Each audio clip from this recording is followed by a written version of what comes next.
ধূমপান এবং মদ্যপান স্বাস্থ্যের পক্ষে ক্ষতিকারক। এতে ক্যান্সার হয়। এই আগের চ্যানেলটা চালাও তো। জি কর্তা বাবু?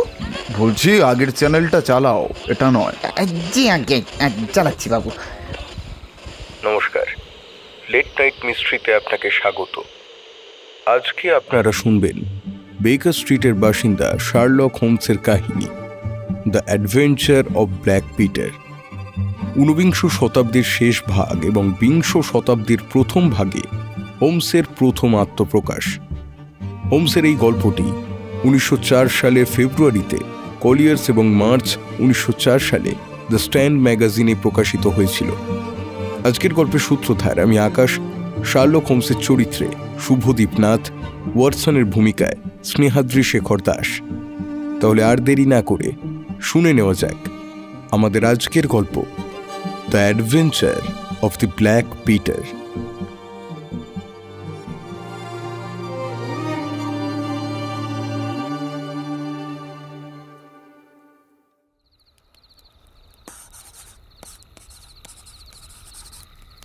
আমি মনে করি আমার বন্ধু শার্লক হোমসকে আমি 95 সালে যতটা ভালো থাকতে দেখেছি তেমনটা আর কখনো দেখিনি।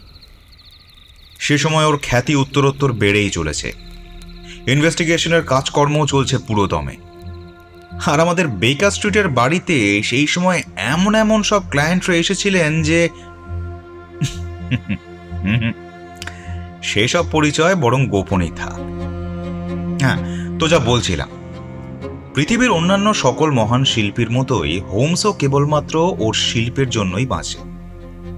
এমনকি হোল্ডারনিজের ডিউক সংক্রান্ত কেসটা বাদে আমি ওকে কখনোই ওর পরিশ্রমসাধ্য ইনভেস্টিগেশনের জন্য কারোর থেকে সাম্মানিক চাইতে দেখিনি।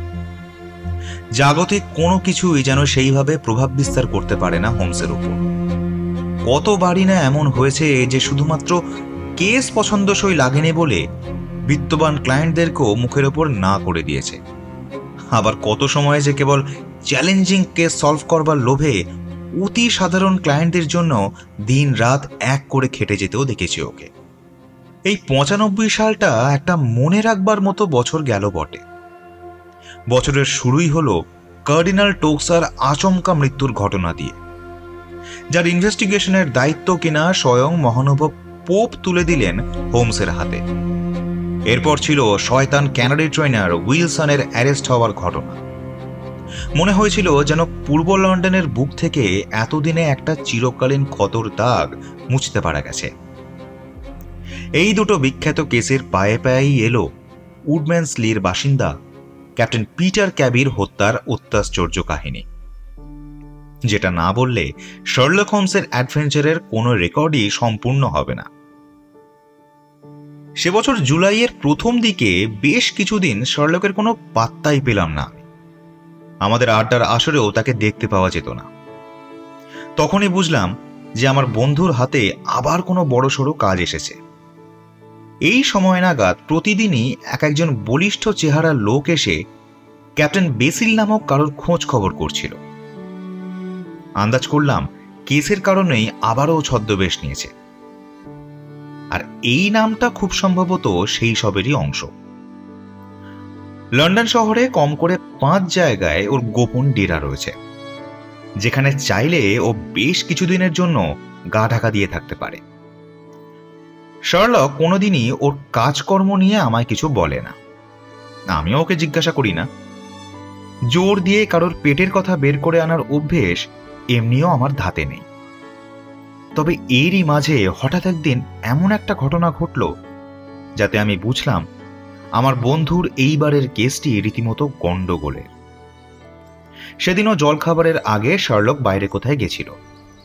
আমি সবে খাবার নিয়ে বসেছি, হঠাৎই সশব্দে দরজা খুলে ভিতরে এসে দাঁড়ালো হোমস। ওর মাথার টুপি থেকে ঝুলেছিল একটা ধারালো মুখোশওয়ালা বর্শা, ফলে আচমকা দেখলে টুপিটা কি ছাতা বলে ভুল হচ্ছিল। আমি চিৎকার করে বললাম, মাই গড হোমস, আর দয়া করে এটা আমায় বলো না যে গোটা লন্ডন শহরে তুমি এই ভয়াবহ জিনিসটাকে সাথে নিয়ে ঘুরছো। আমি কেবল গাড়ি নিয়ে কসাইয়ের দোকানে গিয়েছিলাম, ওখান থেকেই ফিরলাম। কসাইয়ের দোকানে? হ্যাঁ, প্রচণ্ড খিদে পাচ্ছে। এই কথাটা কিন্তু মানতেই হবে ওয়াটসন।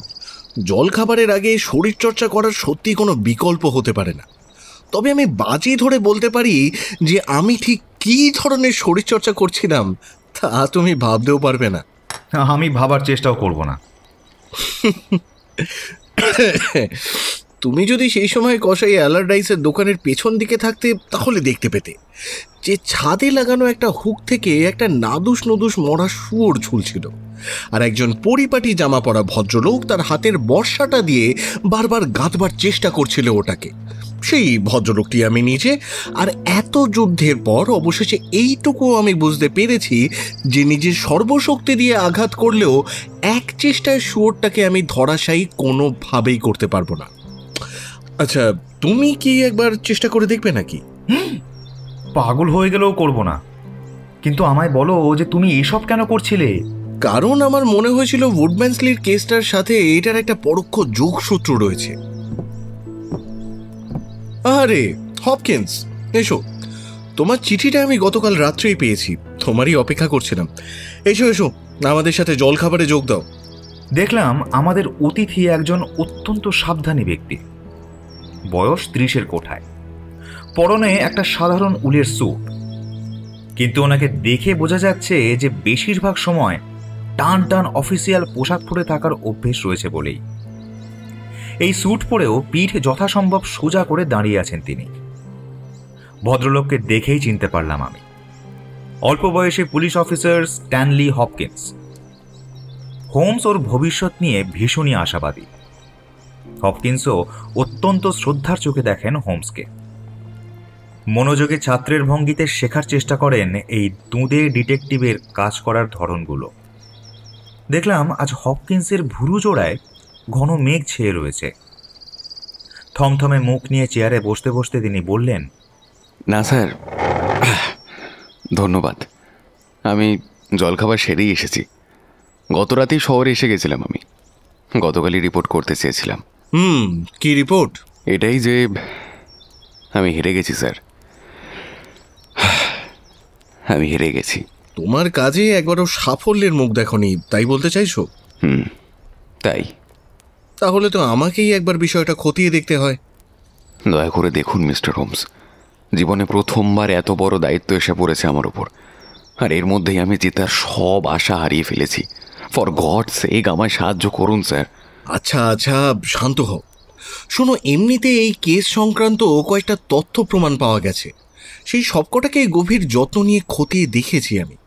আচ্ছা আমায় বলো তো, ক্রাইম সিনে যে তামাকের পাউচটা পেয়েছিলে সেটা কি কোনো কাজে লাগলো? মানে কোনো ক্লু পেলে সেটা থেকে? ওই থলিটা মৃত ব্যক্তির নিজেরই স্যার। থলিতে লোকটার নামের আদ্যক্ষর লেখা ছিল, আর ওটা শিল মাছের চামড়ায় তৈরি। এর থেকেই বোঝা যায় যে একসময় শিল মাছ শিকারের সঙ্গে যুক্ত ছিল ওই ভদ্রলোক। হ্যাঁ, কিন্তু সে তো পাইপ ব্যবহার করতো না। হ্যাঁ স্যার, কোনো পাইপ আমরা খুঁজে পাইনি ঠিকই, নিজে বোধহয় সে তেমন একটা ধূমপান করতো না, হয়তো বন্ধুদের জন্যই খানিকটা তামাক আনিয়ে রেখেছিল। আমি এটা বলছি কারণ এই কেসটা যদি আমার কাছে আসতো তাহলে ঠিক এইখান থেকে ইনভেস্টিগেশন আমি শুরু করতাম। আচ্ছা এক মিনিট, এখানে উপস্থিত আমার বন্ধু ওয়াটসন কিন্তু এই কেসটার ব্যাপারে কিছুই জানেন না, আর আমারও এটা গোড়া থেকে আরেকবার শুনতে মন্দ লাগবে না। হপকিন্স, আরেকবার ছোট্ট করে যদি এই সমস্ত ঘটনাটা বলতে পারো খুবই ভালো হতো। স্ট্যানলি হপকিন্স নিজের পকেট থেকে একটা কাগজের টুকরো বের করে আনলেন। যিনি মারা গেছেন ক্যাপ্টেন পিটার ক্যারি, তার কর্মজীবন সম্পর্কে কয়েকটা জরুরি তারিখ আমি এই কাগজটায় লিখে রেখেছি। 45 সালে জন্ম হয় ওনার, অর্থাৎ আজ থেকে বছর 50 আগে। সমস্ত তিমি আর শিল শিকারীদের মধ্যে উনি ছিলেন অন্যতম সফল ও সাহসী ব্যক্তি। 1883 সালে ডান্ডির সি ইউনিকর্ন নামের এক শিল শিকারী জাহাজের ক্যাপ্টেন ছিলেন পিটার। এক বছরেই পরপর অনেকগুলো সফল অভিযানের নেতৃত্ব উনি দিয়েছিলেন। আর এর পরের বছর অর্থাৎ 1884 সালে কাজ থেকে অবসর নেন। তারপর কয়েক বছর এদিক ওদিক ঘুরে বেরিয়ে শেষে সাসেক্সের ফরেস্ট রো এলাকার কাছে উডম্যানস লি নামের একটা ছোট্ট বাড়ি কেনেন। এই বাড়িতে একটানা 6 বছর থাকবার পর অবশেষে সেখানেই তিনি মারা যান, আজ থেকে ঠিক 7 দিন আগে। ক্যাপ্টেন পিটারের ব্যাপারে কয়েকটা জরুরি বৈশিষ্ট্য আপনাকে বলে রাখি। ব্যক্তিগত জীবনে তিনি ছিলেন অত্যন্ত গম্ভীর আর অন্তর্মুখী একজন মানুষ এবং ঘোরতর পিউরিটান। তার বাড়িতে রয়েছে স্ত্রী, বছর 20 কন্যা এবং 2জন পরিচারিকা। তার বাড়ির পরিচারিকারা বারবার পাল্টাতেই থাকতো, কারণ পিটারের বাড়ির পরিবেশ যে শুধুমাত্র অস্বস্তিকর ছিল তাই নয়, মাঝে মাঝে তা স্বাভাবিক মানুষের সহ্যের বাইরে চলে যেত। পিটার লোকটি ছিল পাঁড় মাতাল আর নেশার ঘোরে সে একেবারে অমানুষ হয়ে উঠত।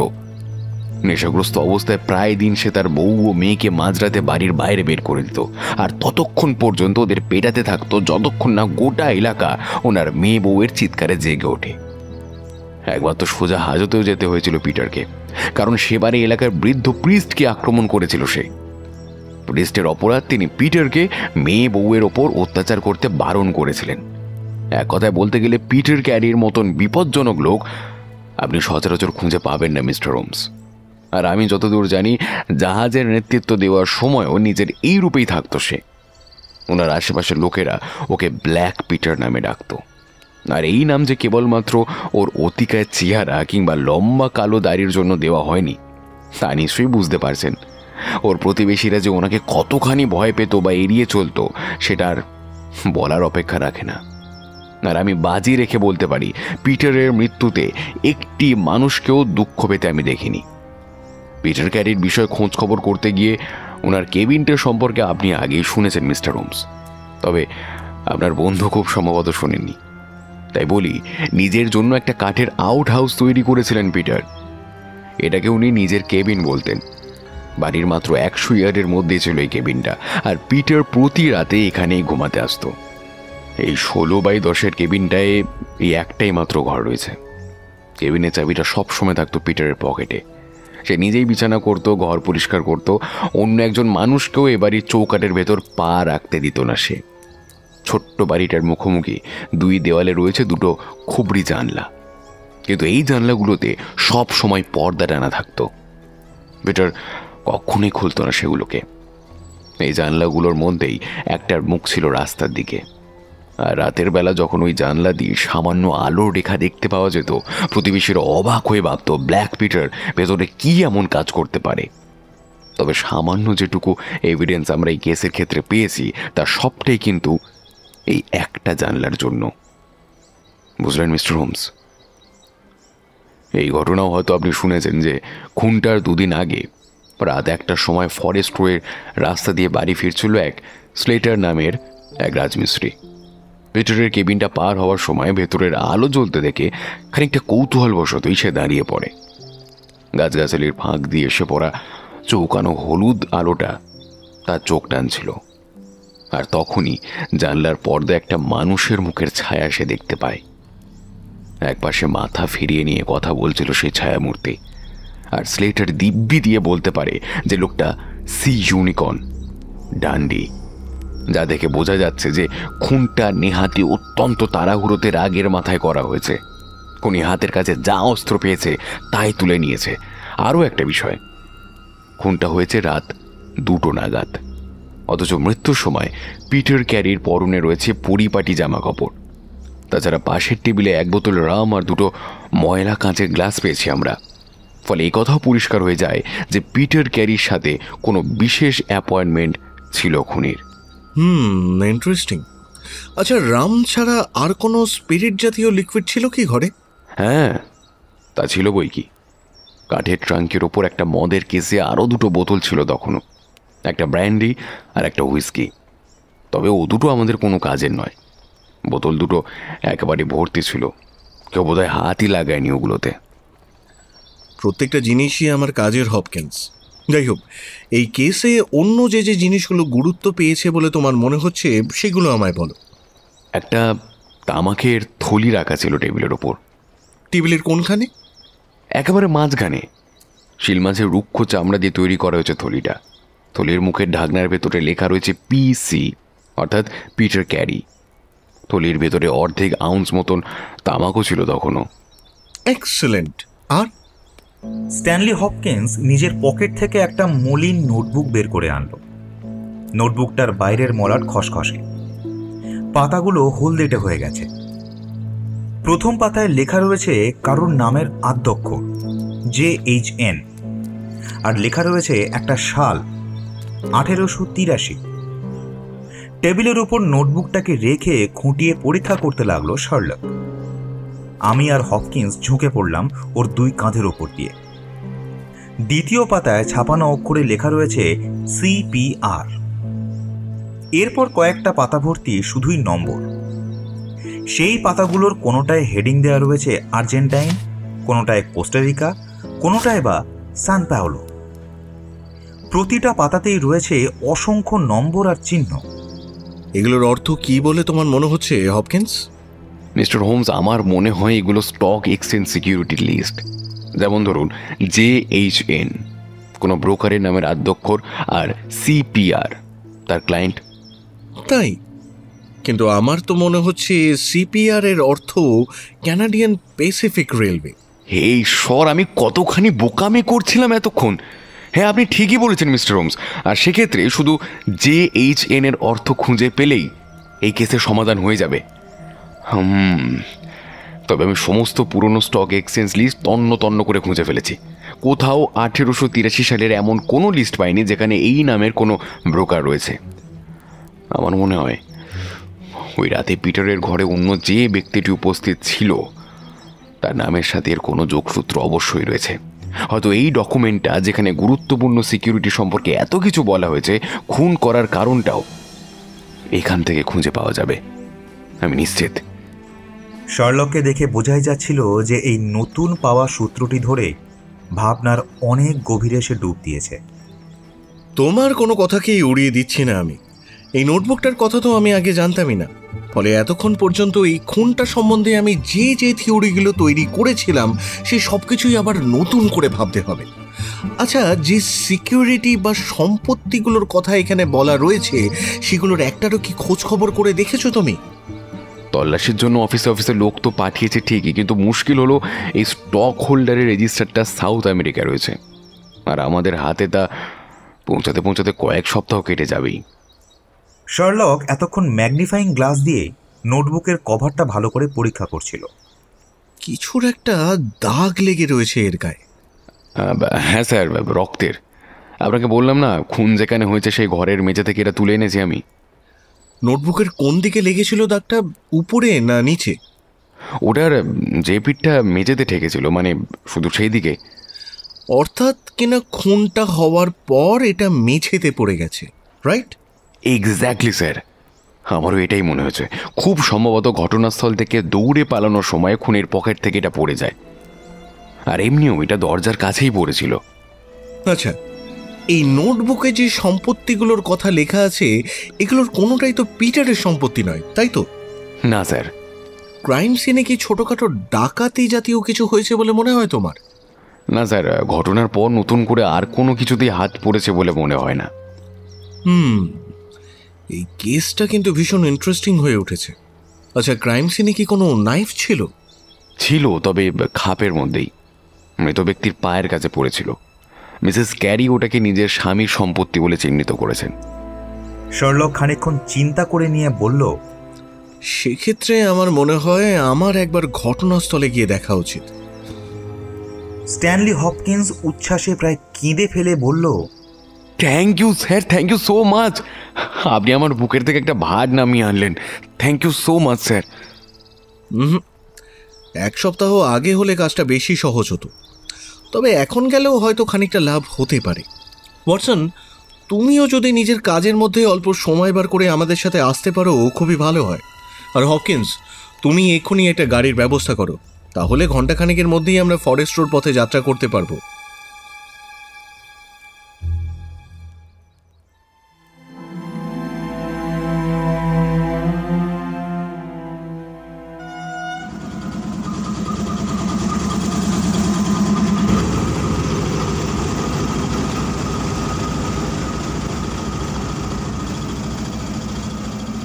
রাস্তার ধারের একটা ছোট স্টেশনে নামলাম আমরা।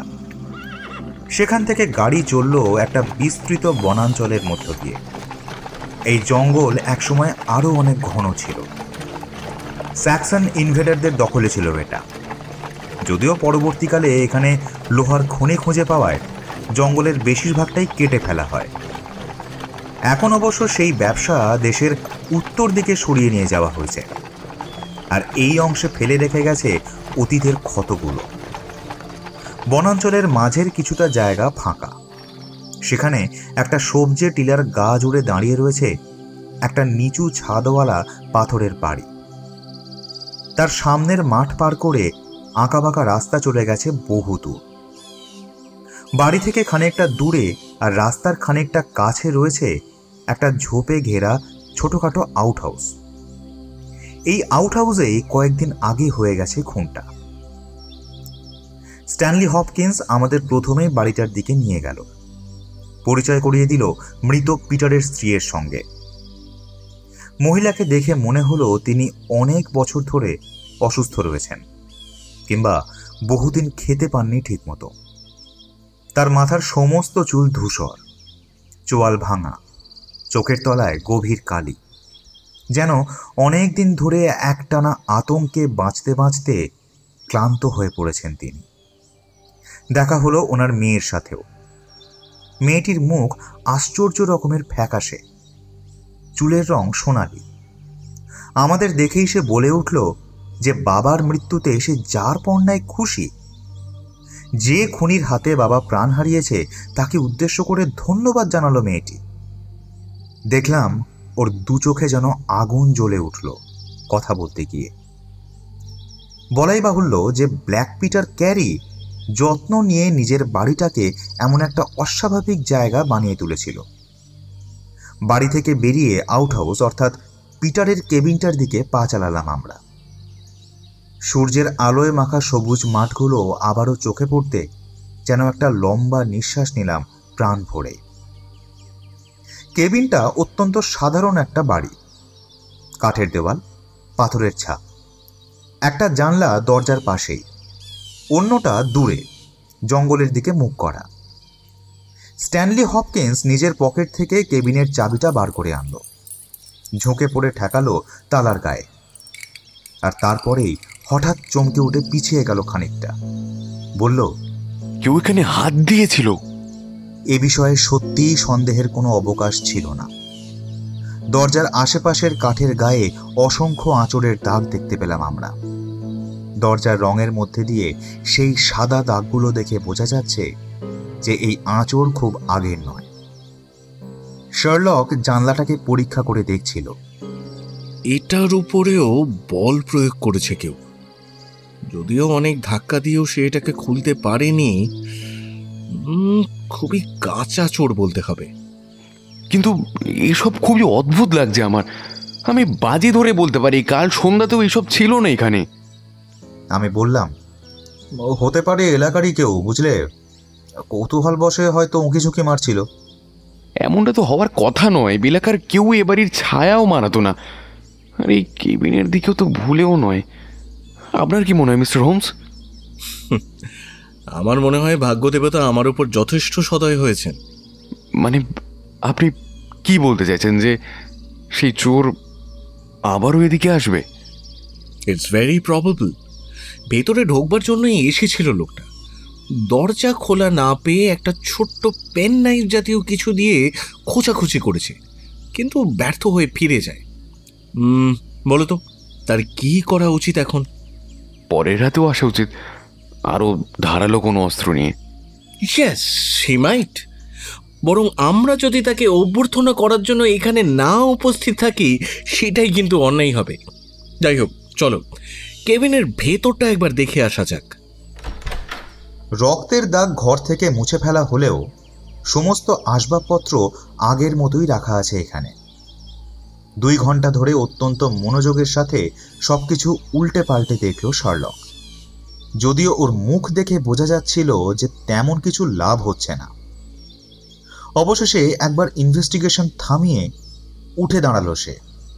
তুমি কি শেলফ থেকে কিছু সরিয়েছিলে হপকিন্স? না তো, কিচ্ছু না। কিন্তু কিছু তো সরানো হয়েছে অবশ্যই। শেলফের এই কোনায় ধুলো প্রায় নেই বললেই চলে। হতে পারে এখানে কোনো বই রাখা ছিল কিংবা কোনো বাক্স। যাই হোক, আপাতত এখানে দেখবার মতো আর কিছু নেই আমাদের। চলো বর্ষণ, জঙ্গল থেকে খানিকটা হেঁটে আসা যাক। এখানকার ফুল পাখিদেরকেও তো একটু সময় দেওয়া উচিত আমাদের, তাই না? আর তোমার সাথে আমরা পরে দেখা করছি হপকিন্স। কাল রাতে আসা অতিথির রহস্যের সমাধান করতে পারি কিনা তখনই দেখা যাবে।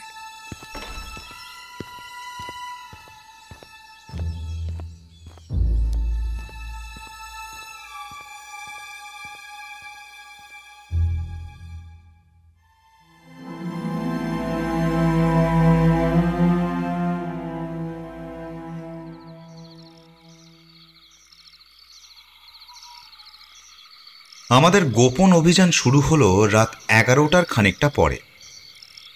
হপকিন্স কেবিনের দরজাটা খুলে রাখবারই প্রস্তাব দিয়েছিল, কিন্তু শার্লক রাজি হলো না। বলল এতে নাকি চোরের মনে সন্দেহ বাড়বে।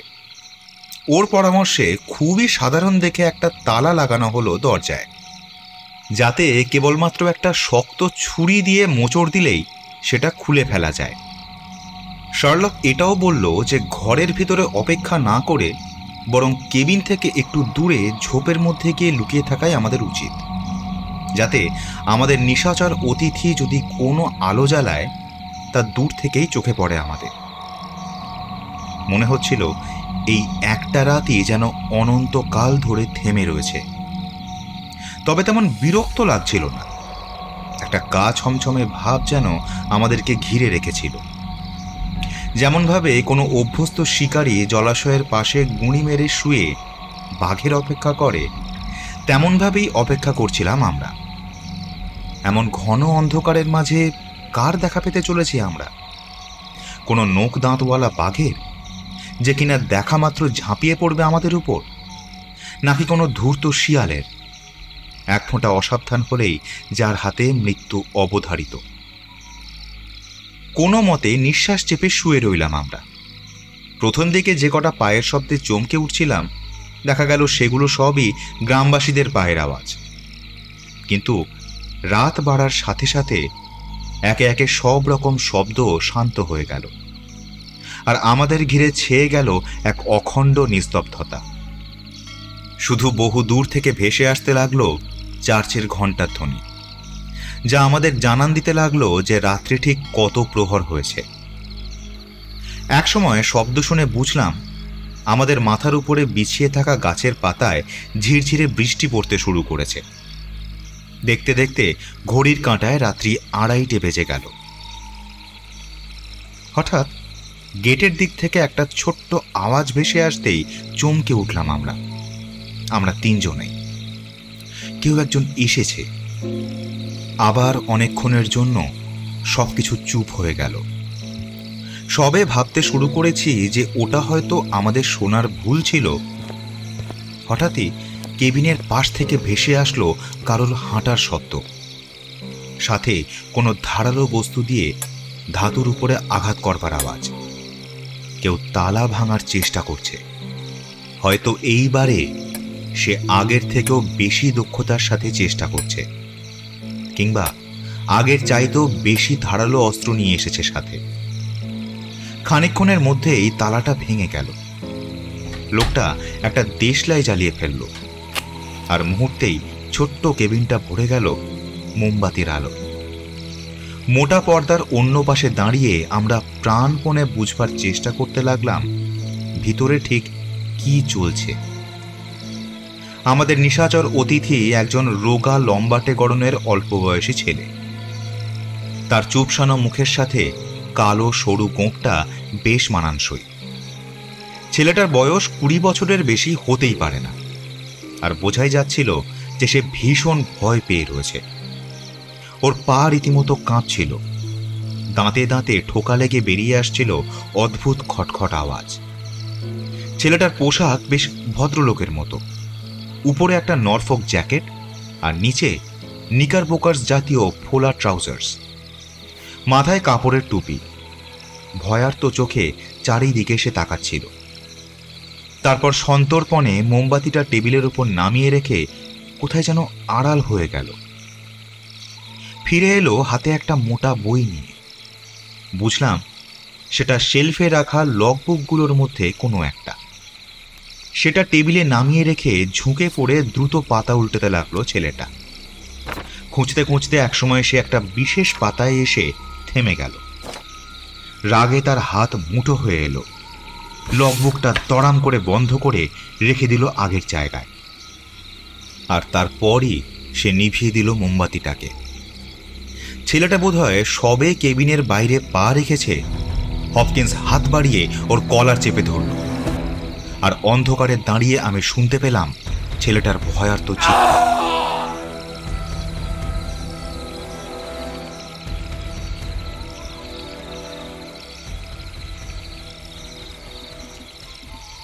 মোমবাতিটা আবার জ্বালানো হলো, আর আমরা দেখতে পেলাম আমাদের নিশাচর অতিথি এক জাঁতরেল ডিটেকটিভের হাতে ধরা পড়ে অসুস্থ মুরগির মতো কাঁদছে।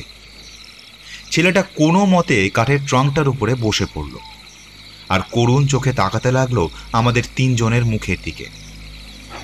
এবার বাছাধন, জলদি জলদি বলে ফেলো তো তুমি কে, আর ঠিক কোন কাজে এখানে এসেছো? ছেলেটা বহু কষ্টে নিজেকে সামলে নিয়ে বলল, আপনারা ডিটেকটিভ তাই না? আপনারা ভাবছেন ক্যাপ্টেন পিটার ক্যারির মৃত্যুর সাথে আমার কোনো যোগ রয়েছে, কিন্তু বিশ্বাস করুন আমি নির্দোষ। সেটা আমরা বুঝে নেব, আগে বলো তোমার নামটা কি? আমার নাম জন হোপলি নেলিগান। দেখলাম শার্লক আর হপকিন্স জলদি একবার পরস্পরের দিকে তাকালো। তুমি এখানে কি করছো? আপনাকে কেন বলবো আমি? তোমার কাছে যদি আমার প্রশ্নের উত্তর না থাকে তাহলে তোমাকে হাজতে যেতে হতে পারে, তাই। ছেলেটা চোখ পিটপিট করে বলল, সে আমি বলবো না কেন, যদিও ওসব পুরনো ঝামেলা নতুনভাবে টেনে আনতেও ঘেন্না করছে আমার। আপনারা কি কখনো ডসন আর নেলিগানের নাম শুনেছেন? আমি হপকিন্সের মুখ থেকে বুঝলাম এই নামগুলো ও কখনোই শোনেনি, কিন্তু শার্লকের মুখে আগ্রহ ফুটে উঠল। If I am not wrong, তুমি কি সেই ওয়েস্ট কান্ট্রি ব্যাংকার্সদের কথা বলছো, যারা আচমকা প্রায় $1 মিলিয়ন লসের সম্মুখীন হয়েছিল? কর্নওয়াল এলাকার অর্ধেক পরিবার প্রায় ধ্বংস হয়ে গিয়েছিল এর ছেড়ে, আর নেলিগান তো রাতারাতি উধাও হয়ে যায়। হ্যাঁ ঠিক, সেই নেলিগান আমার বাবা ছিলেন। এতক্ষণ বাদে একটা জরুরি তথ্য হাতে এসেছিল আমাদের। যদিও একজন ফেরার হয়ে যাওয়া ব্যাংকারের সাথে পিটার ক্যারির হারপুনে বিদ্ধ অবস্থায় মৃত্যু হওয়ার কোনো যোগসূত্র আমার মাথায় আসছিল না। আমরা সকলে মিলে গভীর মনোযোগের সাথে ছেলেটার কথা শুনতে লাগলাম। আমার বয়স সে সময় মাত্র 10 বছর, কিন্তু ওই বয়সেই পরিষ্কার বুঝতে পেরেছিলাম এই ঘটনা কতখানি লজ্জাজনক। বরাবর শুনে এসেছি আমার বাবাই নাকি সবার সমস্ত জমা রাখা সম্পত্তি নিয়ে দেশ ছেড়ে পালিয়েছে। এটা সত্যি নয়। বাবা ভেবেছিলেন খানিকটা সময় পেলে তিনি সবাইকে সত্যিটা বোঝাতে পারবেন, আর ক্রেডিটারদের লোনও মেটাতে পারবেন যথাসময়। কিন্তু ওই মুহূর্তে কেউই তার কথা শুনতে রাজি ছিল না। তাই নিজের ছোট্ট ডিঙি নৌকাটা নিয়ে নরওয়ের পথে যাত্রা করলেন বাবা। আর এর কদিনের মধ্যেই এখানে তাকে অ্যারেস্ট করবার জন্য ওয়ারেন্ট বেরোলো। আমি এখনও সেই রাতটা মনে করতে পারি যখন শেষবার মাকে বিদায় জানিয়েছিলেন বাবা। যে কটা সম্পত্তি তিনি সঙ্গে নিয়ে যাচ্ছিলেন সেসবের একটা লিস্ট আমাদের দিয়ে যান, আর কথা দেন যে নিজের নামে সব অপবাদ মুছে তবেই বাবা বাড়িতে পা রাখবেন। মানুষকে বোঝাবেন তাকে বিশ্বাস করে তারা কোনো ভুল করেনি। এরপর আর বাবার কোনোদিন খবর পাইনি আমরা। ডিঙি নৌকোটা সমেত বাবা যেন ভ্যানিশ হয়ে গেছিল হাওয়ায়। আমি আর মা ভেবে নিয়েছিলাম বাবা বুঝি সমুদ্রের বুকেই ডুবে গেছেন। তবে আমাদের এক বিশ্বস্ত বন্ধু ছিল, এক দুধে ব্যবসায়ী, যে কিছুদিন আগে আমাদের খবর দেয় বাবার সঙ্গে নিয়ে যাওয়া আমানতগুলোর কয়েকটা নাকি কিছুদিন আগেই লন্ডন মার্কেটে দেখতে পাওয়া গেছে। বুঝতেই পারছেন কতখানি চমকে উঠেছিলাম আমি। মাসের পর মাস ওগুলো ট্রেস করার চেষ্টা করে গেছি আমি, আর অবশেষে জানতে পারি ওই জিনিসগুলো নাকি বর্তমানে ব্ল্যাক পিটারের সম্পত্তি। হ্যাঁ ঠিকই শুনেছেন, এই কেবিনের মালিক ক্যাপ্টেন পিটার ক্যারির কথা বলছি আমি। স্বাভাবিকভাবেই ওই লোকটা সম্পর্কে খোঁজখবর শুরু করি, আর জানতে পারি একসময় একটা তিমি শিকারী জাহাজের দায়িত্বে ছিলেন পিটার। আর ঠিক সেই সময় আর্কটিক সাগর পার করে আসছিল তার জাহাজটা। তখন আমার বাবা ডিঙি নিয়ে নরওয়ের পথে পাড়ি দিয়েছিলেন। ওই বছর অটামের পর এক ভয়াবহ সামুদ্রিক ঝড় এসছিল, সঙ্গে প্রবল দক্ষিণী হাওয়া। হয়তো অনিচ্ছা সত্ত্বেও বাবার ডিঙিটা খানিক উত্তরের দিকে ভেসে এসছিল, আর ওনার দেখা হয়েছিল ক্যাপ্টেন ক্যারির জাহাজের সাথে। তারপর ঠিক কী হয়েছিল বাবার আমি জানি না। যাই হোক, একবার যদি কোনোভাবে এভিডেন্সের মাধ্যমে আমি প্রমাণ করতে পারি যে ওই আমানতগুলোর বাজারে কে বিক্রি করেছিল, তাহলেই এ কথা প্রমাণ হয়ে যাবে যে ওগুলো আমার বাবা বিক্রি করেনি। অর্থাৎ আমার বাবার কাছে ওগুলো নিয়ে ফেরার হওয়ার কোনো কারণ ছিল না। আমি সাসেক্সে এসেছিলাম ক্যাপ্টেন ক্যারির সঙ্গে দেখা করতে, কিন্তু ঠিক তখনই উনি খুন হয়ে যান। খবরের কাগজে এই নিয়ে আর্টিকেলগুলো বেরিয়েছিল, সেটারই একটা থেকে এই কেবিনের কথা জানতে পারি। আমি জানতে পারি জাহাজের পুরনো লগবুকগুলো এই ঘরের শেলফেই রাখা রয়েছে। আমার মাথায় একটা বুদ্ধি খেলে যায়, কোনোভাবে যদি এই লগবুকের সাহায্যে আমি জানতে পারি 1883 সালের আগস্ট মাসে সি ইউনিকর্ন জাহাজে কি কি ঘটেছিল, তাহলেই হয়তো আমার বাবার রহস্যের সমাধান করতে পারবো। আমি গত রাতেও এখানে এসেছিলাম, কিন্তু দরজার তালাটা ভাঙতে পারিনি। তাই আজ আবার এলুম, সফলও হলাম ঢুকতে। কিন্তু লগবুকটা হাতে আসতে দেখি কে বুঝি আগস্ট মাসের পাতাগুলো ছিঁড়ে নিয়ে গেছে, আর ঠিক তখনই আপনারা আমায় ধরে ফেললেন। এটাই কি সমস্ত ঘটনা? হ্যাঁ। জন চোখ সরিয়ে নিল একপাশে। তোমার আর কিছু বলবার নেই? জনের চোখে মুখে একটা অস্বস্তি দেখতে পেলাম আমি। না, আর কিছু নেই। কালকে রাতের আগে তুমি এখানে আসোনি, তাই তো? না। তাহলে এটার সম্বন্ধে কি বলবার আছে তোমার? হপকিন্স হুঙ্কার দিয়ে উঠল। আমি দেখতে পেলাম ও ছেলেটার দিকে বাড়িয়ে ধরেছে সেই নোটবুকটা, যার কভারে লেগে রয়েছে রক্তের দাগ। সেই নোটবুক যার প্রথম পাতায় গোটা গোটা অক্ষরে লেখা রয়েছে JHN, জন হোকলি নেলিগ্যান। ছেলেটার মুখ মুহূর্তে শুকিয়ে গেল। ও দু হাতে নিজের মুখ চেপে ধরল, কাঁদতে লাগলো ঠক ঠক করে। ও কোনো মতে বলল, আপনারা কোথায় পেলেন এটা? আমি সত্যি জানি না, আমি ভাবলাম এটা হোটেলেই হারিয়ে এসেছি আমি। হপকিন্স শক্ত গলায় বলল, অনেক শুনে নিয়েছি, এবার বাকি কথা তুমি কোর্টে বলবে। এক্ষুনি আমার সঙ্গে পুলিশ স্টেশনে যেতে হবে তোমাকে। আপনাদের কাছে আমার কৃতজ্ঞতা শেষ নেই মিস্টার হোমস, মিস্টার ওয়াটসন। যদিও আপনাদের আসবার কোনো দরকারই ছিল না, শুধু শুধু আমার জন্য আসতে হলো। আপনাদের জন্য কাছেই ব্রাম্বলটাই হোটেলে ঘর বুক করা রয়েছে। চলুন সকলে মিলে সেদিকে এগোনো যাক।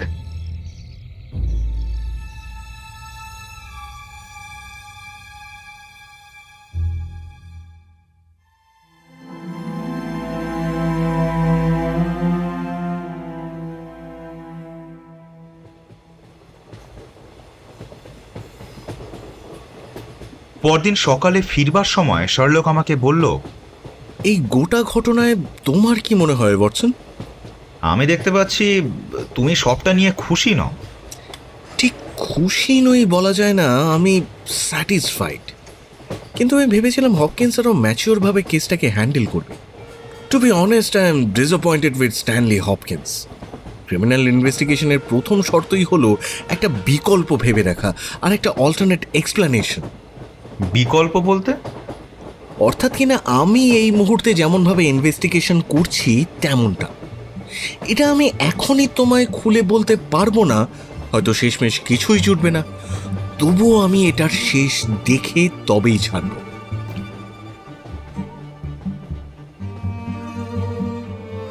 বেকার স্ট্রিটের বাড়িতে শার্লকের জন্য বেশ কয়েকটা চিঠি অপেক্ষা করছিল। শার্লক সেগুলোর মধ্যে একটাকে হাতে তুলে নিয়ে খাম থেকে চিঠিটা বার করল। আমি দেখতে পেলাম ওর ঠোঁটে একটা বিজয়ীর হাসি খেলে গেল। এক্সেলেন্ট ওয়াটসন, আমি যে পথে ইনভেস্টিগেশন করছিলাম সেটা আরও খানিকটা এগিয়েছে। আমার জন্য দুটো টেলিগ্রাম লিখে দাও, বুঝলে? একটাই লেখো, সামনার শিপিং এজেন্ট, রায়ক্লিফ হাইওয়ে। 3 জন লোককে পাঠিয়ে দিও কাল সকাল 10টার মধ্যে ফ্রম বেসেল। ওই অঞ্চলে ওটাই আমার নাম। আর দ্বিতীয়টায় লেখো, inspector Stanley Hopkins, 46 Lord street, Brixton. কাল 9:30 জলখাবারে এসো, জরুরি, না এলে তার পাঠিও, শার্লক হোমস। এই বিরক্তিকর কেসটা প্রায় 10 দিন ধরে পাগল করে মারছে আমায়, জানো ওয়াটসন। এইবার একটা এসপার ওসপার না হলেই নয়। আশা করি কালই এর একটা বিহিত করতে পারবো আমরা।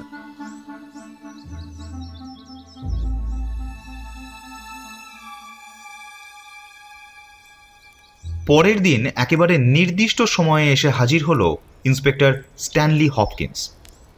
মিসেস হাডসনের তৈরি অসাধারণ জলযোগ নিয়ে বসলাম আমরা 3 জন। নিজের সাফল্য নিয়ে বেশ একটু খুশিই দেখাচ্ছিল হপকিন্সকে। তোমার কি মনে হয় তুমি যে সমাধানে পৌঁছেছো সেটা নির্ভুল? নিঃসন্দেহে এর থেকে সঠিক সমাধান আর কিছুই হতে পারে না এই কেসটা। কিন্তু আমার মনে হচ্ছে কোথাও একটা ফাঁক থেকে যাচ্ছে। মিস্টার হোমস, আপনি আমায় অবাক করছেন। এর থেকে বেশি সঠিক কি হতে পারে? তুমি কি প্রতিটা প্রশ্নের উত্তর এখনো পেয়েছো হপকিন্স? অবশ্যই। দেখুন, পিটার ক্যারি যেদিন খুন হয় সেই দিনই সকালে এই নেলিগ্যান ছেলেটি ব্রাইমেলটাই হোটেলে এসে ওঠে। সে আসে গল্ফ খেলবার নাম করে। একেবারে একতলাতে ঘর নেয় যাতে সবার অগোচরে যখন তখন বাইরে বেরোতে পারে। সেই রাতে নেলিগ্যান পৌঁছায় উডম্যানসলিতে। সেখানে পিটার ক্যারির সঙ্গে ওর কথা কাটাকাটি হয়। রাগের মাথায় পিটারের বুকে হারপুন বিধিয়ে খুন করে নেলিগ্যান।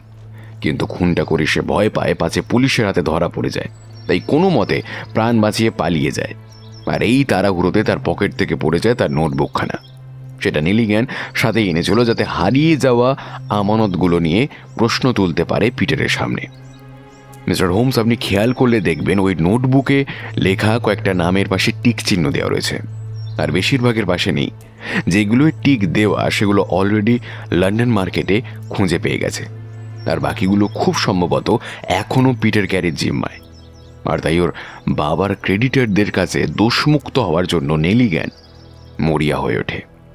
পালানোর পর প্রথম কয়েকটা দিন নেলিগ্যানের আর ওই ক্যাবিনে ফিরে আসার সাহস হয় না, কিন্তু শেষমেশ কাজ শেষ করবার জন্য অনেকটা সাহস জুগিয়ে সে ফিরে আসে। এখনো কি বুঝতে পারছেন না কেসটা কতখানি সিম্পল? শার্লকের মাথা নড়ে উঠল দুদিকে। আমার মনে হয় এতে কেবলই একটাই ভুল রয়েছে হপকিন্স। এই সমাধানটা অসম্ভব রকমের সহজ। এ সিম্পলি টু সিম্পল। তুমি কি কখনো হারপুন দিয়ে কোনো শরীরকে গাঁথবার বা বেঁধবার চেষ্টা করেছো? হ্যাঁ, মানে না। টুথ মাই ডিয়ার স্যার, নিশ্চয়ই না, তাই না? ঠিক এই ডিটেলসগুলোতেই আরও একটু নজর দেওয়া উচিত। ওয়াটসনকে জিজ্ঞেস করো, ও বলতে পারবে যে আমি কিভাবে গোটা সকাল এই চেষ্টাই করে গেছি। হারপুন দিয়ে একবারে একটা শরীরকে গাঁথবার চেষ্টা, এটা মোটেই সহজ কোনো কাজ নয়। একমাত্র তেমন কারোর পক্ষেই সম্ভব যার হারপুন ব্যবহারের অভ্যেস রয়েছে। তাছাড়া এই হারপুনটা এত জোরেই ছোড়া হয়েছে যে ক্যারির শরীরকে বিদ্ধ করবার পরও কিন্তু সেটা থেমে যায়নি, ঢুকে গেছে একেবারে দেওয়াল ভেদ করে। তোমার কি সত্যিই মনে হয় হপকিন্স এই যে এই রোগা প্যাংলা নেলিগান সত্যিই এমনটা করতে পারবে? নেলিগান কি সেদিন মাঝরাতে পিটারের সাথে বসে রাম খাচ্ছিল? 2 রাত আগে যার ছায়া জানলায় দেখতে পেয়েছিল লোকটা, সেটা কি নেলিগানই? না হপকিন্স, না। ওর থেকেও বেশি কোনো ক্ষমতাশালী লোক রয়েছে এসবের পেছনে, যে আমাদের নজর এড়িয়ে যাচ্ছে। শার্লকের স্পিচ যত এগোচ্ছিল হপকিন্সের মুখ তত ঝুলে যাচ্ছিল। ও বুঝতে পারছিল যে এক এক করে ওর যুক্তিগুলো ভুল প্রমাণ হয়ে যেতে চলেছে, কিন্তু তবুও নিজের যুক্তি থেকে সরতে চাইছিল না সে। কিন্তু এই কথাটা তো আপনি ফেলতে পারবেন না যে সেই রাতে নেলিগ্যান ওখানে উপস্থিত ছিল মিস্টার হোমস, আর নোটবুকটা তার প্রমাণ। আপনি যতই খুন ধরুন না কেন, আমার মনে হয় আমার যুক্তিতে জুরি যথেষ্ট সন্তুষ্ট হবে। আর তাছাড়া আমি তো তাও একটা লোককে পাকড়াও করতে পেরেছি। আপনার লোকটি কোথায় মিস্টার হোমস? আমার মনে হয় তিনি এই মুহূর্তে সিঁড়িতেই দাঁড়িয়ে আছেন। ওয়াটসন, তোমার এখন এই রিভলভারটা হাতে তুলে নেওয়া উচিত। এখন আমরা পুরোপুরি রেডি। ঘরের বাইরে থেকে কয়েকজনের গলা শুনতে পেলাম আমরা, আর ঠিক তখনই আমাদের ঘরের দরজা খুলে মিসেস হাডসন বললেন, মিস্টার হোমস, 3 জন এসেছে, ক্যাপ্টেন বেসিলকে খুঁজছে। ওনাদেরকে এক এক করে ভিতরে আসতে বলুন। প্রথমেই যে লোকটা ভিতরে এলো তার গাল দুটো আপেলের মতো টুকটুকে লাল, নাকের তলায় মোটা সাদা একটা গোঁফ, শার্লক নিজের পকেট থেকে একটা লম্বা চিঠি বের করে আনলো। নাম কি? James Lancaster. ক্ষমা করবেন মিস্টার ল্যাঙ্কাস্টার, কিন্তু আমাদের জাহাজের বার্থ ফুল হয়ে গেছে। আপনাকে ব্যস্ত করবার জন্য এই রইল সামান্য কিছু ক্ষতিপূরণ। আপনি পাশের ঘরে একটু অপেক্ষা করুন কয়েক মিনিটের জন্য। দ্বিতীয় লোকটি ছিল একটা লম্বা শুকনো চেহারার মানুষ, লম্বা চুল, মলিন হলদেটে গাল, নাম হিউজ প্যাটেন্স। তাকেও শার্লক একই কথা বলল, ক্ষতিপূরণের টাকা ধরিয়ে দিয়ে পাঠিয়ে দিল পাশের ঘরে। তৃতীয় যে লোকটা ঘরে ঢুকলো, অমন মুখ আমি সারা জীবনেও ভুলতে পারবো না। মনে হচ্ছিল যেন একটা বুলডগকে জোর করে দাড়ি গোঁফ পরিয়ে দিয়েছে কেউ। তার মোটা ঝুলে পড়া ভ্রুজোড়ার আড়াল থেকে আমাদের দিকে তাকিয়েছিল দুটো তীক্ষ্ণ কালো কুচকুচে চোখ। লোকটা স্যালুট ঠুকলো, তারপর অভিজ্ঞ নাবিকদের কায়দায় নিজের টুপিখানা ধরলো হাতের মধ্যে। আপনার নাম? প্যাট্রিক কাইরেন্স। অভিজ্ঞ হরপোনার? হ্যাঁ স্যার, মোট 26টা সমুদ্র অভিযানে গিয়েছি। ডান্ডি, তাই কি? হ্যাঁ স্যার। আপনি নতুন জাহাজে যোগ দিতে একেবারে প্রস্তুত তো? হ্যাঁ স্যার। মাইনে কেমন নেবেন? প্রতি মাসে 8 পাউন্ড। কত তাড়াতাড়ি কাজ শুরু করতে পারবেন? যত তাড়াতাড়ি কাজের জিনিসপত্র পেয়ে যাব। আপনার কাছে আপনার কাগজপত্র আছে তো? হ্যাঁ স্যার। প্যাট্রিক কাইরেন্স নিজের পকেট থেকে কয়েক দিস্তে পুরনো চটচটে কাগজ বার করে আনলো। শার্লক সেগুলোতে একবার চোখ বুলিয়ে নিয়ে আবার ফেরত দিয়ে বলল, আমি ঠিক আপনারই মতো একজনকে খুঁজছিলাম। এই সাইড টেবিলে এগ্রিমেন্টটা রাখা রয়েছে, আপনি ওটাতে সই করলেই আমাদের কাজ মিটে যাবে। লোকটি ঘরের অন্য পাশে গিয়ে পেনটা হাতে তুলে নিল, তারপর টেবিলের ওপর ঝুঁকে পড়ে বলল, এইখানে সাইন করব? হ্যাঁ, এইটাই হবে। আমার কানে এলো হাতকড়া পরানোর ছোট্ট ক্লিক আওয়াজ, আর তারপরেই উন্মত্ত ষাঁড়ের মতো একটা গর্জন। পর মুহূর্তেই দেখতে পেলাম শার্লক আর প্যাট্রিক পরস্পরকে জড়িয়ে মেঝেতে গড়াগড়ি খাচ্ছে। প্যাট্রিকের গায়ে এতটাই অমানসিক ক্ষমতা রয়েছে যে শার্লক ওর 2 হাতে হাতকড়া পরিয়ে দেওয়া সত্ত্বেও তাকে বাগে আনতে পারছে না। আর কিছুক্ষণ এইভাবে গেলে হয়তো শার্লককে সে ধরাশায়ী করে ফেলত, যদি না আমি আর হপকিন্স সেখানে ছুটে যেতাম। যখন আমি প্যাট্রিকের কপালে রিভলভারের নলটা ঠেকিয়ে ধরলাম, তখন গিয়ে সে বুঝল যে আত্মরক্ষার চেষ্টা করে আর কোনো লাভ নেই। ওর পা দুটো আমরা শক্ত করে তার দিয়ে বেঁধে ফেললাম, তারপর উঠে দাঁড়ালাম হাঁপাতে হাঁপাতে। সরি হপকিন্স, ডিম ভাজাগুলো বোধহয় ঠান্ডা হয়ে গেছে। যাই হোক, আমার মনে হয় বাকি খাবারটা যথেষ্ট আনন্দ করে তুমি খেতে পারবে। এতদিনে কেসটা সলভ করতে পেরেছো তুমি, তাই নয় কি? বিস্ময়ে অভিভূত হয়ে চুপ করে রইল হপকিন্স। শেষমেশ লজ্জায় লাল হয়ে বলল, আমি জানি না আমার কি বলা উচিত মিস্টার হোমস।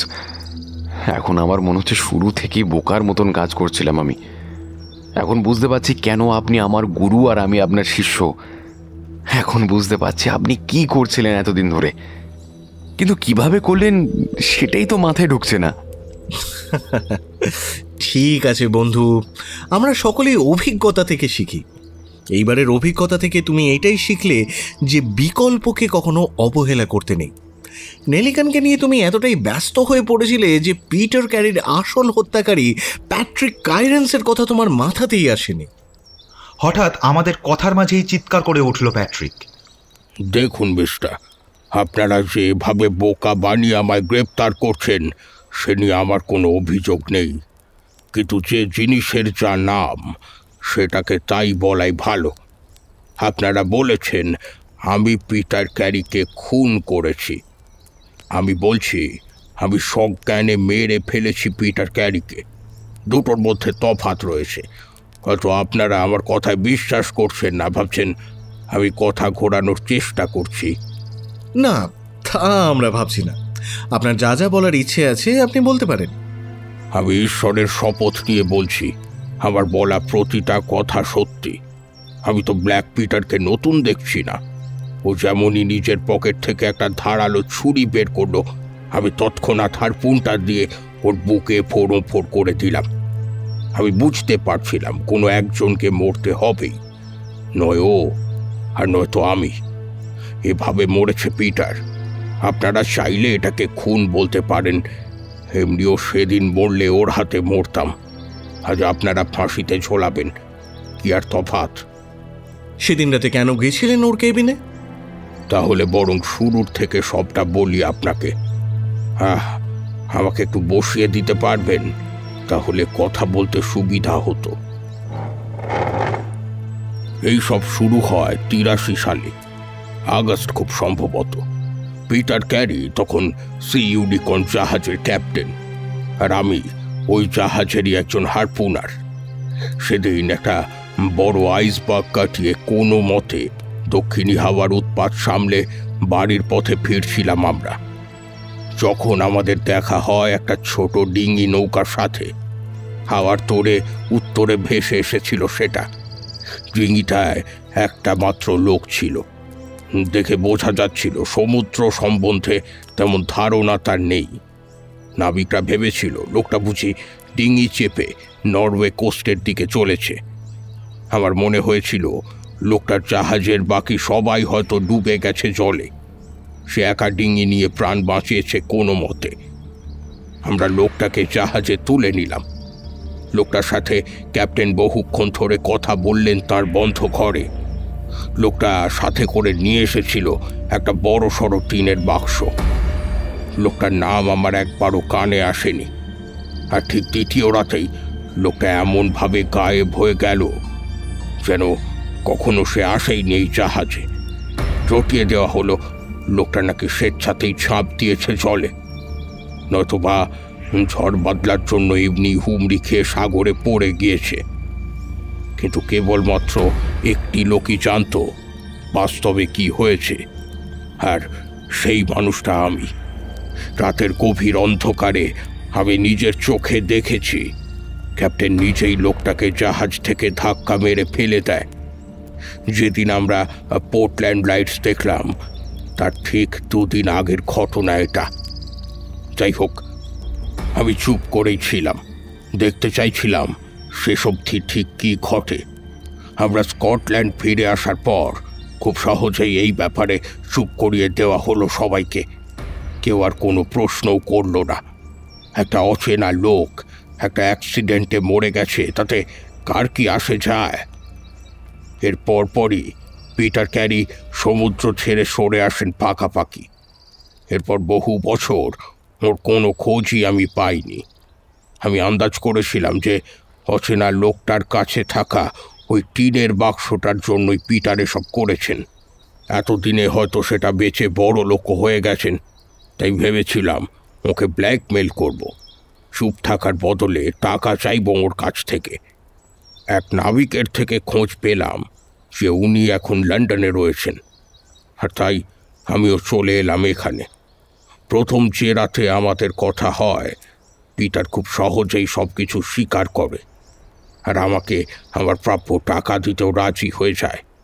কথা হয় আর 2 রাত বাদে এই ডিল ফাইনাল করব আমরা। কিন্তু সেদিন যখন আমি আসি দেখলাম বোতলের 3 ভাগ মদই খেয়ে নিয়েছে পিটার, নেশায় টলছে, একই সাথে রেগে রয়েছে অসম্ভব রকম। আমরা বসলাম, মদ্যপান করলাম একসাথে, পুরনো দিনের কথা বলছিলাম আমরা। কিন্তু পিটার যতই পান করছিলেন ওর মুখ যেন হিংস্র হয়ে উঠছিল ততই। তখনই আমার চোখে পড়ে হারপুনটা। আমি ভেবে নিই তেমন পরিস্থিতি হলে এটা কাজে লাগানো যাবে। আর তারপরই সেই সময় আসে। নেশায় টলতে টলতে উঠে দাঁড়ায় উন্মত্ত পিটার ক্যারি। আমার অশ্রাব্য ভাষায় গালাগালি করতে থাকে, থুতু ছুঁড়ে দেয় আমার দিকে, আমায় খুন করবে বলে হাতে তুলে নেয় একটা বড় ছুরি। কিন্তু উনি খাপ থেকে বের করে আনার আগেই আমি হারপুনটা গেঁথে দিই ওর বুকের মধ্যে। হায় ঈশ্বর, কি ভয়াবহ চিৎকার করে উঠলেন উনি। ওনার ওই আতঙ্কগ্রস্ত মুখ এখনো বারবার স্বপ্নে দেখতে পাই আমি। ওই রক্তের নদীর মাঝখানে আমি দাঁড়িয়ে রইলাম মূর্তির মতো। কিন্তু কিছুক্ষণ অপেক্ষা করার পর বুঝলাম চারদিক নিস্তব্ধ রয়েছে আগের মতোই। তখন আরও একবার সাহসে ভর করলাম আমি। চারিদিকে তাকিয়ে দেখলাম, খেয়াল করলাম সেই টিনের বাক্সটা রাখা রয়েছে শেলফের উপর। বাক্সটার উপর আমারও ততটাই অধিকার যতটা পিটার ক্যারির, তাই ওটাকে হাতে তুলে নিয়ে কেবিন থেকে বেরিয়ে এলাম। শুধু আহাম্মকের মতো আমার তামাকের থলিটা ফেলে রেখে এলাম টেবিলের উপর। এবার আমি আপনাকে সব থেকে অদ্ভুত ঘটনাটা বলি। তখন আমি সবে কেবিনের বাইরে পা রেখেছি, কানে এলো কারুর হেঁটে আসার আওয়াজ। আমি তড়িঘড়ি পাশের ঝোপে লুকিয়ে পড়লাম।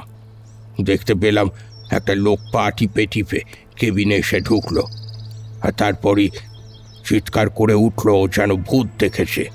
তারপর কোনো মতে হুমড়ি খেয়ে সেখান থেকে বেরিয়ে পালিয়ে গেল ছুটে। লোকটা কে, কেন এসেছিল সেসব ব্যাপারে আমি কিছুই জানি না। আমার কথা বলি তবে, ওখান থেকে বেরিয়ে আমি 10 মাইল টানা হাঁটলাম। টানব্রিজ অয়েল স্টেশন থেকে ট্রেন ধরে রওনা দিলাম লন্ডনের পথে। পৌঁছেও গেলাম, আর কেউ ঘুণাক্ষরেও টের পেল না। তবে ফিরে যখন বাক্সটা নিয়ে দেখতে বসলাম, দেখলাম তাতে কোনো টাকা পয়সা নেই। রয়েছে কিছু কাগজপত্র, হয়তো সেগুলো আমি বেচেও দিতাম, কিন্তু ধরা পড়বার ভয়ে কিছু করতে পারলাম না। ব্ল্যাক পিটারের গল্প শেষ হয়ে গিয়েছিল ওখানেই। নিজের ব্যবসা বাদে হাতে আর কিছুই রইল না আমার। এ সময় কাগজে আমি হারপুনারের পদের জন্য কাজের খোঁজ পাই। মাইনে হিসেবে মোটা টাকার কথাও লেখা ছিল সেখানে। তাই আমি পৌঁছে যাই শিপিং এজেন্টের কাছে। তারাই আমায় এখানে পাঠায়। কিছুক্ষণের জন্য চুপ করে গেল প্যাট্রিক, তারপর বলল, হ্যাঁ, আবার গল্প এখানেই শেষ।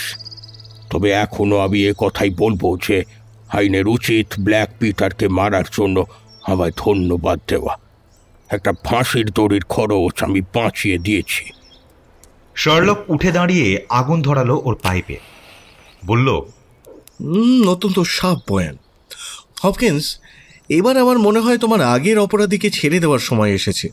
আর এমনিও আমার এই ঘরটা প্যাট্রিক কাইরেন্সের জন্য জেলখানার মতো কিন্তু উপযুক্ত নয়। মিস্টার হোমস, আমি বুঝতে পারছি না আপনাকে ঠিক কী ভাষায় ধন্যবাদ জানাবো। এ কাজ আপনি করলেন কিভাবে? কেবলমাত্র সঠিক ক্লুয়ের উপর জোর দিয়ে, হপকিন্স। যদি আমিও প্রথমে নোটবুকটার কথা জানতে পারতাম, হয়তো তোমার মতোই আমার ভাবনাও ভুল পথেই চালিত হতো। কিন্তু আমি যে ক্লুটা পেয়েছিলাম তা সবই আমাকে এই দিকটাতে নিয়ে গিয়েছিল। খুনির গায়ে অসামান্য শক্তি, হারপুন ছোড়ার দক্ষতা, রামের বোতল, শিল মাছের চামড়ায় তৈরি তামাকের থলি, আর তাতে তামাক ভর্তি করা কম দামি তামাক। সবকিছুই নির্দেশ করেছিল একই দিকে, আর তা হলো খুনি কোনো নাবিক, তাও আবার এমন একজন যার তিমি শিকারী জাহাজে কাজ করার অভ্যেস রয়েছে। আমার মনে হয়েছিল তামাকের থলির উপর লেখা পিসি অধ্যক্ষরটির সাথে পিটার ক্যারির নামের মিল থাকাটা নেহাতি কাকতালীয় ঘটনা। কিন্তু পিটার স্মোক করতেন না, ওর ঘরে কোনো পাইপও চোখে পড়েনি আমার। তাই আমি তোমাকে জিজ্ঞেস করেছিলাম ঘরে হুইস্কি কিংবা ব্র্যান্ডি রয়েছে কিনা। তুমিই বলেছিলে আছে। হয়তো একজন নাবিক ছাড়া খেই বা হুইস্কি ব্র্যান্ডি থাকতে রাম নিয়ে বসবে। হ্যাঁ, আমি বুঝেই গিয়েছিলাম এই কাজ একজন নাবিকের। আর সেই নাবিককে আপনি পেলেন কিভাবে? এটা খুব সহজ কাজ বন্ধু। যদি খুনি একজন নাবিক হয়, তাহলে নিশ্চয়ই এমন কোনো নাবিকই হবে যে কখনো না কখনো সি ইউনিকর্ন জাহাজের কর্মচারী ছিল। কারণ এমনিও ওই জাহাজটি ছাড়া অন্য কোথাও পিটার ক্যারি কাজ করেছে বলে আমার জানা নেই। 3 দিন কেটে যায় ডান্ডিতে চিঠি পাঠাতে এবং ফেরত পেতে। আর শেষমেশ আমার হাতে আসে 1883-র সি ইউনিকর্নে কর্মরত সমস্ত নাবিকের নামের তালিকা। যখন সেখানে হারপুনারদের মধ্যে প্যাট্রিক কাইরেন্সের নাম পেলাম, আমার কাছে সমস্তটাই পরিষ্কার হয়ে গেল। আমার মনে হয়েছিল এই লোকটা নিঘাত এখনো লন্ডনেই আছে, আর পিঠ বাঁচানোর জন্য আপাতত কয়েক মাস বাইরের কোথাও গা ঢাকা দিতে চাইবে সে। তাই এর পরের কয়েকটা দিন আমি ইস্ট এন্ডে কাটালাম, আর একটা আর্কিড অভিযানের গল্প বানালাম। আর তারপর ক্যাপ্টেন বেসেলের ছদ্মনামে চারিদিকে বিজ্ঞাপন ছড়িয়ে দিলাম একজন হারপুনারের খোঁজে। তারপর আর কি, শুধু সময়ের অপেক্ষা। Wonderful mister Holmes, wonderful. যত তাড়াতাড়ি সম্ভব নেলিগানের মুক্তির ব্যবস্থা করো হপকিন্স। আর আমার মনে হয় ওর কাছে ক্ষমা চাওয়া উচিত তোমার। টিনের বাক্সটা ফেরত দেওয়া উচিত ওকে। যদিও ওটার ভিতরে আমানতগুলো তো আজীবনের মতো হারিয়ে ফেলেছি আমরা। নিচে গাড়ি রয়েছে, এই ব্যক্তিকে নিয়ে তুমি রওনা দাও বরং। আর যদি আমাকে বা ওয়াটসনকে তোমার কখনো দরকার হয় তাহলে জেনো আমরা দুজন নরওয়েতে চললাম কদিনের জন্য। বাকি ডিটেলস পাঠিয়ে দেবো না হয়।